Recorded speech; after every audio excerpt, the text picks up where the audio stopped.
Mangaluru CCB ಘಟಕದ ಪೊಲೀಸರು ನಡೆದ ಕಾರ್ಯಾಚರಣೆಯಲ್ಲಿ ಬೆಂಗಳೂರಿನಿಂದ ಮಾದಕ ವಸ್ತು ಎಂಡಿಎಂಎ ತಂದು ಮಂಗಳೂರಿನ ಡ್ರಗ್ ಪೆಡ್ಲರ್ಗಳಿಗೆ ಪೂರೈಕೆ ಮಾಡುತ್ತಿದ್ದ ಮಂಗಳೂರು ಮಲ್ಲೂರಿನ 35 ವರ್ಷದ ಅಹಮದ್ ಶಾಬೀದ್, ಬಂಟ್ವಾಳ ಪರ್ಲಿಯಾದ 36 ವರ್ಷದ ಮಹಮ್ಮದ್ ಶಂಶೀರ್ ಮತ್ತು ಸರಪಡಿಯ 27 ವರ್ಷದ ನೌಶೀನಾ ಎಂಬಾತರನ್ನ ಬಂಧಿಸಲಾಗಿದೆ ಎಂದು ನಗರ ಪೊಲೀಸ್ ಆಯುಕ್ತರು ತಿಳಿಸಿದ್ದಾರೆ.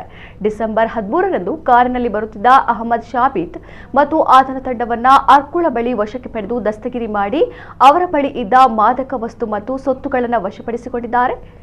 ಮಾದಕ ವಸ್ತು ಎಂಡಿಎಂಎ 90 ಗ್ರಾಂ, ಕಾರು ಮತ್ತು ಮೊಬೈಲ್ ಫೋನ್ಗಳನ್ನು ವಶಪಡಿಸಿಕೊಂಡಿರುವ ಪೊಲೀಸರು ತನಿಖೆಯನ್ನ ಮುಂದುವರೆಸಿದ್ದಾರೆ. ಅಹಮದ್ ಶಾಬೀದ್ ಎಂಬವನು ಮಂಗಳೂರಿನ ಡ್ರಗ್ ಪೆಡ್ಲರ್ಗಳಿಗೆ ಬೆಂಗಳೂರಿನಿಂದ ಮಾದಕ ವಸ್ತು ಎಂಡಿಎಂಎ ತಂದು ನಿರಂತರವಾಗಿ ಪೂರೈಕೆ ಮಾಡುತ್ತಿದ್ದು, ಅಲ್ಲದೆ ಈ ತಂಡದಲ್ಲಿ ಯಾರಿಗೂ ಅನುಮಾನ ಬಾರದಂತೆ ಮಹಿಳೆಯಾದ ನೌಶೀನಾ ಎಂಬಾಕೆಯ ನೆರವಿನಲ್ಲಿ ಎಂಡಿಎಂಎಯನ್ನ ಸಾಗಾಟ ಮಾಡುತ್ತಿರುವ ಮಾಹಿತಿಯನ್ನ ಕಲೆ ಹಾಕಿದ ಮಂಗಳೂರು ನಗರದ ಸಿಸಿಬಿ ಘಟಕದ ಅಧಿಕಾರಿ ಮತ್ತು ಸಿಬ್ಬಂದಿ ತಂಡವನ್ನ ದಸ್ತಗಿರಿ ಮಾಡಿದ್ದಾರೆ.